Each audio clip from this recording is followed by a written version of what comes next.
We're all still in shock. We're all still coming to terms with the sudden demise of top military officer General Bipin Rawat along with 12 others, including his wife, in the chopper crash that we broke here on India Today yesterday afternoon. This happened in Tamil Nadu's Kunnur. A wreath-laying ceremony will also be organized at the Madras Regimental Centre in Tamil Nadu's Wellington. The Tamil Nadu Chief Minister M.K. Stalin, along with the state governor, will be paying their respects. The mortal remains of the Chief of Defence Staff, his wife, along with the 11 others who perished in this crash, will be brought to the national capital in a military aircraft this evening. On Friday, tomorrow, the mortal remains will be taken to the CDS's residence and people will be allowed to pay their last respects between 11 a.m. to 2 p.m. tomorrow. After that, a funeral procession will be organized from Kamraj Marg to Brar Square Crematorium in Delhi Cantonment. The cremation of General Rawat and his wife will take place in Delhi Cantonment. Defence Minister Rajnath Singh today will be addressing the Parliament. He's going to be giving a statement at around 11:15 on, in fact, the chopper crash that took the life of the CDS, his wife and 11 others yesterday. A true patriot and a decorated soldier. General Bipin Rawat, India's first Chief of Defence Staff, is no more. General Rawat, wife Madhulika Rawat and 11 others died in a tragic crash in Kunnur, Tamil Nadu. The Indian Air Force announced their deaths hours after Mi-17 V5 chopper that was flying them to the Defence Service Staff College in Wellington came down near Nanjapachatiram.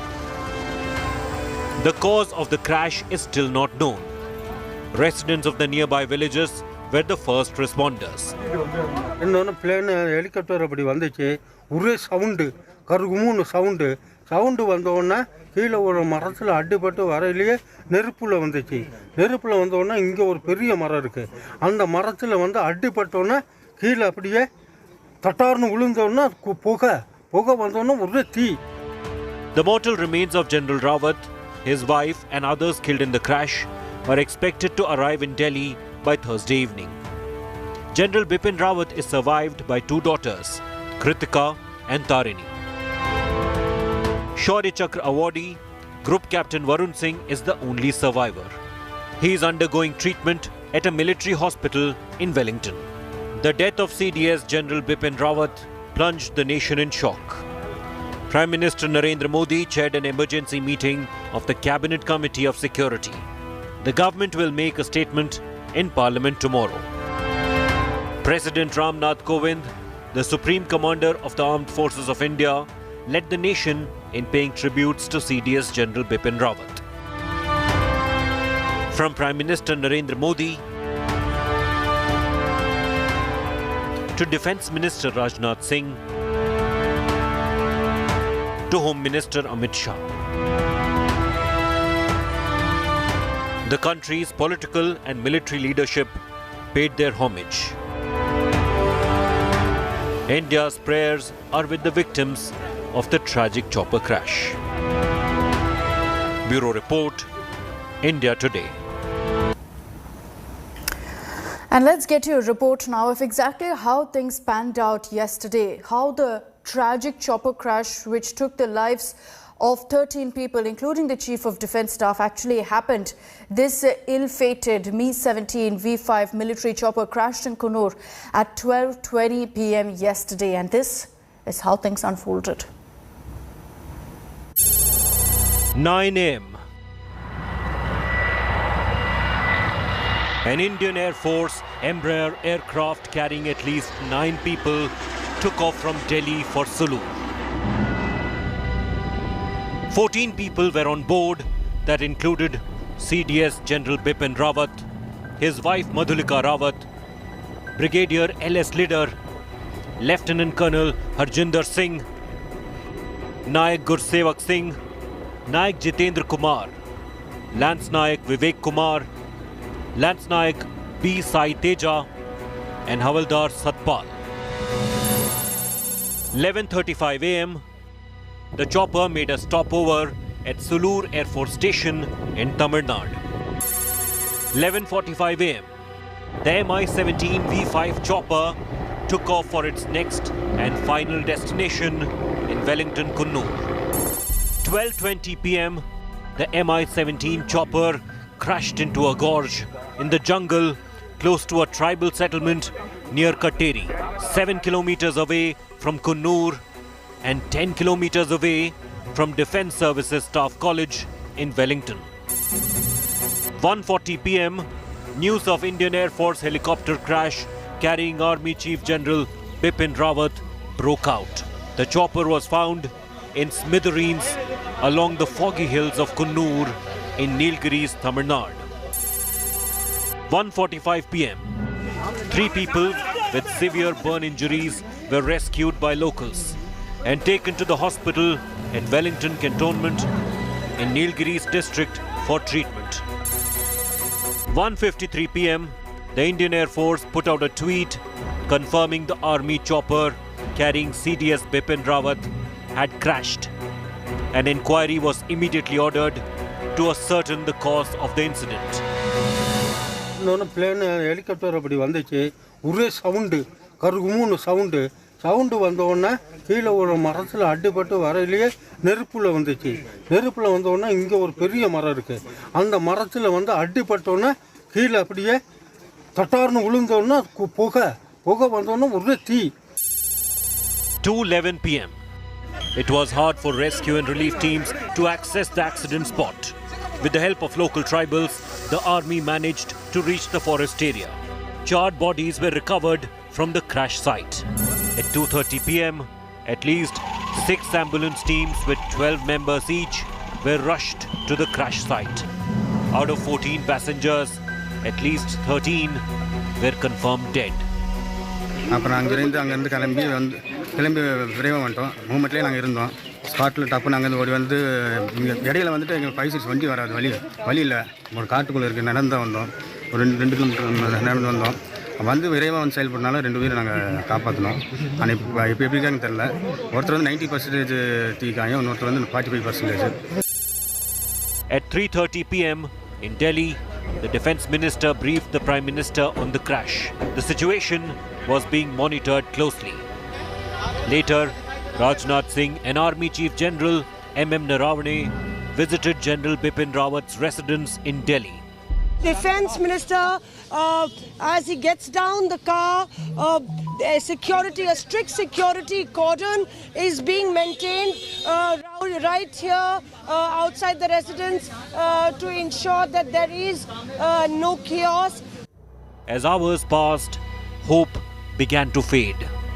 And at 6:03 p.m., the Indian Air Force officially announced General Bipin Rawat, Mrs. Madhulika Rawat, and 11 other persons on board died in the unfortunate accident.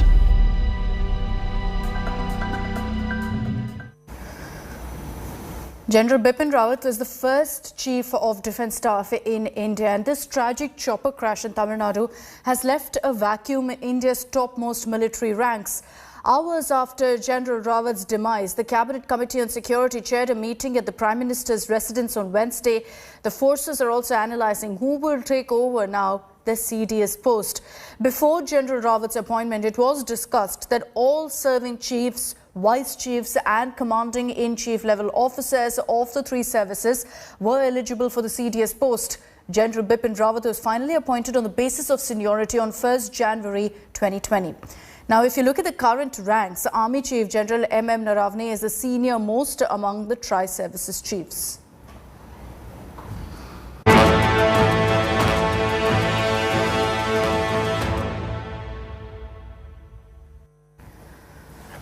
Let's also get you all the latest updates on some other stories that we're tracking this Thursday morning. The year-long farmer agitation is likely to end today. The umbrella body of farmer unions will chair another meeting at 12 noon to take a formal decision on the protests. Yesterday, Samyukt Kisan Morcha in a statement conveyed that they've accepted a revised proposal by the union government. In the new proposal, the government has offered immediate and unconditional withdrawal of a case against farmers, as well as adding the Samyukt Kisan Morcha as a primary stakeholder for discussion on the issue of the Electricity Amendment Bill. The government has clarified on the mandate of the MSP committee, saying that the committee's mandate will be to suggest how minimum support price can be given to all farmers. The centre had also appealed to the farmers to withdraw the agitation.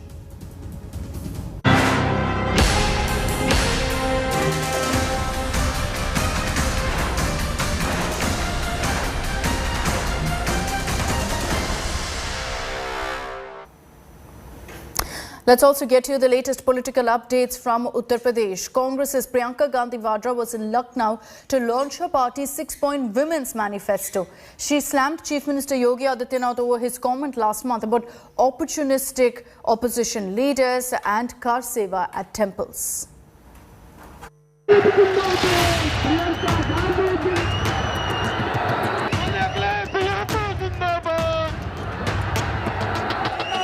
The battle for Uttar Pradesh heats up.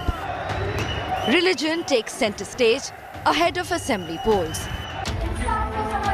Congress General Secretary Priyanka Gandhi has launched a scathing counter-attack on Chief Minister Yogi Adityanath after his spot shots on a temple run. At the launch of her party's Women Manifesto, titled Shakti's Mission on Wednesday, the Congress leader lashed out at the Chief Minister, saying she does not need a certificate from him. Yogi ji को क्या मालूम कि मैं कहाँ जाती हूँ, कौन से मंदिर में जाती हूँ और कब से जा रही हूँ? उनको ये मालूम है कि मैं 14 साल की उम्र से मैं व्रत रखती थी। उनको क्या मालूम? क्या वो सर्टिफिकेट देंगे मुझे अपने धर्म का या जो मेरी आस्था है उसका? What raised Priyanka's hackles was this comment by Chief Minister Adityanath. जो कल तक राम भक्तों पर आज से 31 वर्ष पहले गोलियां चला रहे थे, आज वो आपकी ताकत के सामने झुके हैं। अब लगता है कि अगर कुछ और वर्ष आप इसी प्रकार से ले चले तो अगली कार सेवा के लिए वे और उनकी पूरी खानदान लाइन पर खड़े होते हुए दिखाई देंगे।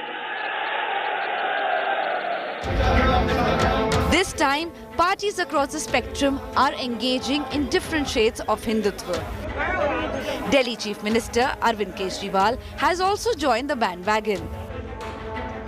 Under the Mukhyamantri Tirath Yatra Yojana, the Delhi Chief Minister has flagged off a train taking 1,000 senior citizens to Ayodhya.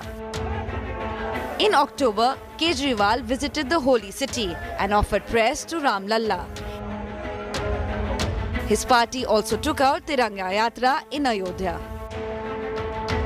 प्रभु से मांगे एक तो अपने देश की लोगों के लिए सुख शांति, देश का विकास, और दूसरा कि प्रभु मुझे क्षमता दे और प्रभु मुझे ताकत दे कि मैं ज़्यादा से ज़्यादा देशवासियों को यहाँ पे लाके उनके दर्शन करा सकूं। The principal challenger of the BJP, the Samajwadi Party, kick-started its poll campaign from Ayodhya. सहयोग कीजिए और आरती की आजादी की जंग जीतिए। आपका जीत के पोलिंग के दिन आप सारा का सारा वोट समाजवादी पार्टी के पक्ष में दिलाना, यही मैं प्रार्थना करने आया हूँ। The Bahujan Samaj Party, meanwhile, is back to its formula of social engineering, trying to stitch a caste alliance of Brahmins and Dalits. The BSP launched a statewide Brahmin conference in Ayodhya on July 23rd. जब 2022 में पूर्ण बहुमत की सरकार बनेगी, तो मैं ये आप लोगों को आश्वासन देता हूँ, विश्वास दिलाता हूँ कि इनके पास जो हजारों लाखों करोड़ों रुपए इन्होंने जमा कर रखे हैं और जिसका इस्तेमाल ये नहीं कर रहे हैं भगवान श्री राम के मंदिर बनाने के लिए और मंदिर नहीं बनाना चाहते हैं, इनको मजबूर हम लोग करेंगे कि एक यहाँ पर भव्य मंदिर जो बनने का काम। From the BJP to Samajwadi Party to Bahujan Samaj Party, all parties believe the road to Lucknow goes via Ayodhya this time. Bureau Report, India Today.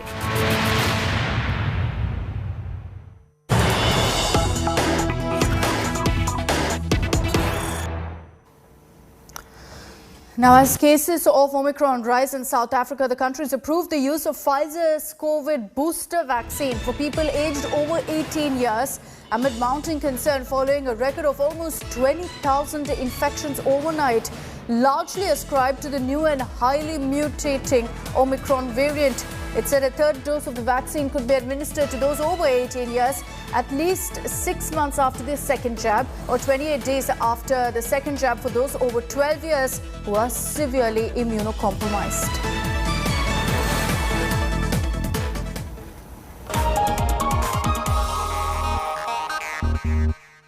As reported by India Today earlier, Virat Kohli has been removed as the captain of the Indian ODI side. While Virat will continue to lead India in the longest format, Rohit Sharma, who recently took over as T20 international captain, will now take the mantle in the 50 overs cricket as well. National series, happy captain. India finally will have two different captains in Tests and white ball cricket. And this one's a Rohit Sharma has finally been awarded the ODI captaincy after being named the T20 skipper in November. While Virat Kohli will continue to remain India's Test captain, his reign as skipper in white ball cricket that lasted almost 5 years comes to an end. India will tour South Africa this month for a 3-test series which will be followed by 3 ODIs. On 16th of September, Virat had announced that he will step down as India's skipper in the shortest format after the T20 World Cup, insisting that he wants to focus on his ODI and Test captaincy. Rohit was elevated to the position of captaincy in T20s, and it was only a matter of time before he would take over from Virat in ODIs too. The selectors not just have handed Rohit the captaincy in white ball format, but have also elevated him to the position of vice-captain in Test cricket, stripping an out-of-form Ajinkya Rahane of that position. Under Virat's captaincy, India has played 3 ICC tournaments in white ball formats, but unfortunately, they have not been able to win any of those events. Last being the T20 World Cup, where India failed to qualify for the semi-finals. India's failure to win an ICC tournament has been one talking point that has followed Virat for a long time. But Virat's overall record in ODIs isn't too bad. He has led India in 95 ODIs, winning 65 of those, with India's win percentage under him being an impressive 70.43%. In fact, among those who have led their teams in more than 50 ODIs, Virat is among the most successful captains. Only Clive Lloyd, Ricky Ponting and Hansi Cronje are ahead of him with a better win percentage. Rohit Sharma, on the other hand, has been waiting in the wings for some time now. He has established himself as an all-format player for India and has been pushing his case with his incredible record as captain in the IPL, and not to forget the victories he has led India to in the limited opportunities he has got in Virat's absence. Whether Virat voluntarily gave up white ball captaincy or he was forced to is something that will be discussed and debated in times to come. But if he had to give up his ODI captaincy, why just 3 months ago would he say that he wanted to concentrate on his ODI and Test captaincy, which prompted him to step down as T20 skipper? That's food for thought. Sports Bureau, India Today. And that's all we have time for in this edition of First Up. Stay tuned to us here on India Today for all the latest updates on the CDS chopper crash. We'll be getting you the latest on that story and much more this morning.